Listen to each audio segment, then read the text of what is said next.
Can you please explain to everyone out here what Jesus stood for, and especially the qualities of love, how to love your neighbor even if they don't agree with you? That's a beautiful question. Yeah. So John 8, if I'm drawing from memory correctly, best embodies both Christ's mercy and love, but also his commitment to truth.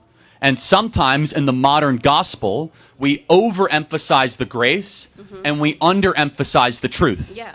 And so we are far too willing to say, hey, Jesus loves everybody, but we don't get to the second part of the conversation that says Jesus doesn't want you to live in sin. So this is, in John 8, it's best embodied, right? Almost every Christian in this audience will be able to tell you the first part of this, which is a bunch of Sadducees and Pharisees who are standing around with rocks, and they're about to stone the prostitute woman. And Jesus comes up and says, let the first among you without sin cast the first stone. And everyone starts dropping the rocks. But what comes next shows that Christ is not just grace-focused, he's simultaneously truth-focused. He goes up to the woman who had a career in selling herself for sex and said, sin no more.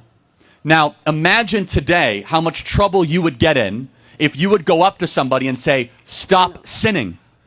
Oh, you're being too judgmental. No, you're actually being Christ-like. So Jesus stood. He was 100% grace and truth. And that tension is very hard in a modern world because we want to overemphasize grace when in reality Christ loves us too much to have us continue to live in sin. He wants us to try to elevate our actions to glorify God in all that we do.